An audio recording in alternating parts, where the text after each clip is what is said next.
the Conservatory Gardens used to be the local rubbish tip for a camp that lived in Rosalind Park.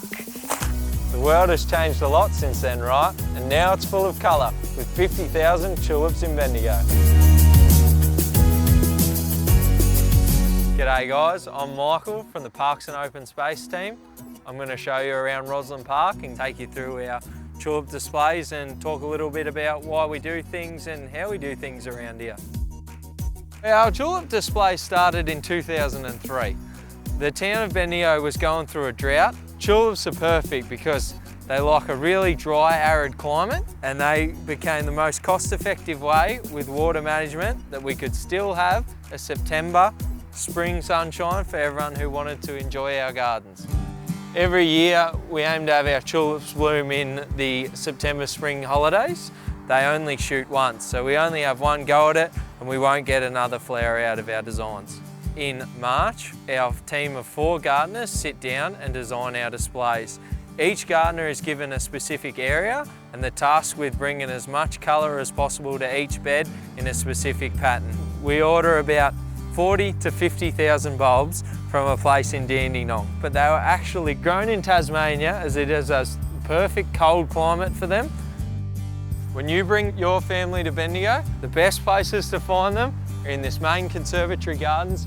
In this specific design, we've gone for a white tulip with an orange display straight down the middle, coming with our yellow on each side. We've found it's the best way in these big beds is to have large blocks of colour as they give the best effect in a big area. This specific bed is called the S bed.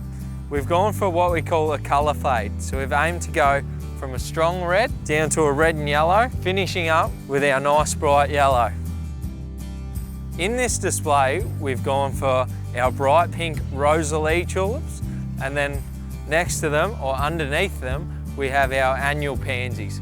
We've gone for a lavender pansy, as these will really make our bright, tall pink tulips pop. This year, I tried to take a bit more of a youthful approach. I've gone away from traditions and I've come up with, well, if you like to see for yourself, it's Pac-Man. So it's got your bright yellow tulip, you've got your dark eye, and then obviously there's the foodies munching on. Another integral part of our display is picking different heighted tulips. You can get tulips anywhere from 10 centimetres all the way up to 50. By using different heighted tulips, you can get a different effect as you're looking down the line. This is crucial for photographing, as you can see both colours whilst looking at it from a certain angle. I'll hand you over to Jess. She's our horticulturalist at our nursery. So first of all, I'd like to talk about these planter boxes that we've got in front of the Conservatory building. We designed these boxes to spell Bendigo. However, funny story, a little fox decided to get in and have a rummage around after we planted. So what they say is going to be a surprise at the end when they do bloom. So behind me we've got the Conservatory building, which was built in 1897.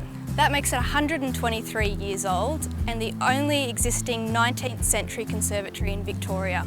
Interestingly, in the 70s, this building was almost bulldozed after it fell into disrepair. But thanks to a community group who fundraised, it's now, as we see it today, and an iconic building of Bendigo itself.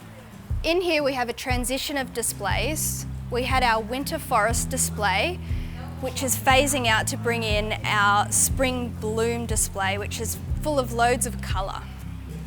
These flowers we have here are called cineraria, and they're a great winter blooming plant, which actually comes from the Canary Islands. The reason we chose this flower is because it symbolises protection, and we thought that would be a great theme for the current climate. We've just brought in our azaleas, which originate from Japan. If we head in this direction, you'll see our magnificent rhododendrons. These are actually the same family as the azaleas, and the word rhododendron comes from the Greek rhodon, which means rose, and dendron, which means tree. This display will stay for around 6 weeks, and then after that, we'll be bringing in our hydrangea display for Christmas. We change the display around 7 times a year.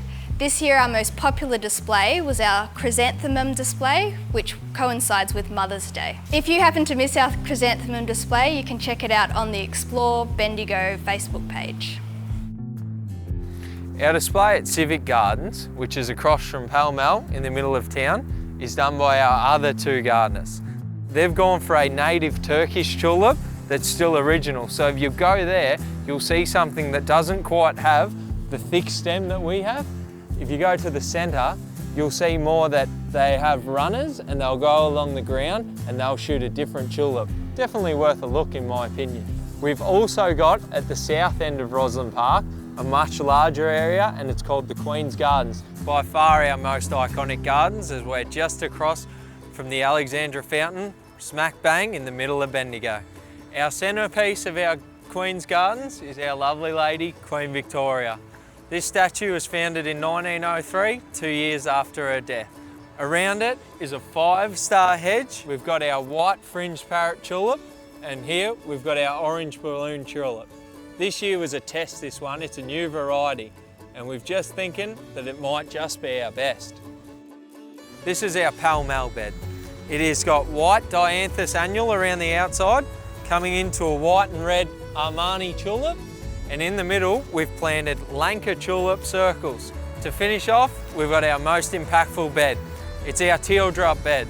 Right on the edge of town, everybody drives this, hundreds of cars a day, so we've come up with our brightest colours to give the most impact. Vote for your favourite display using the react buttons below. Tell us why it's your favourite in the comments.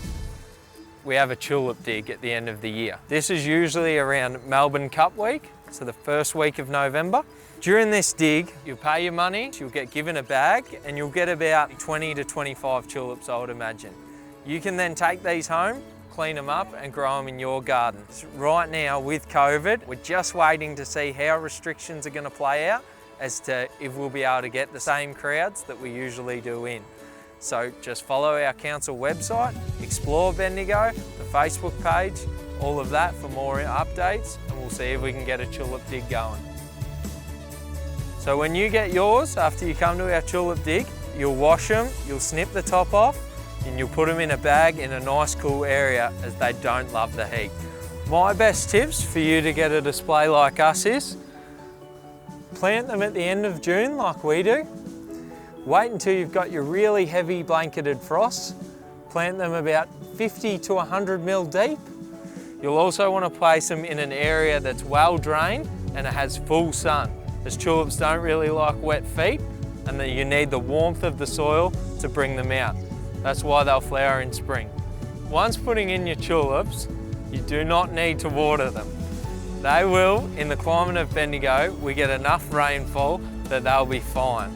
I'd bring your family, I'd come along, have a picnic in the park, as we've got multiple areas and it's good for everybody to get out of the house. To join in the fun, simply share your Bendigo tulip photos on Facebook or Instagram with us by tagging #BendigoTulips and #ExploreBendigo.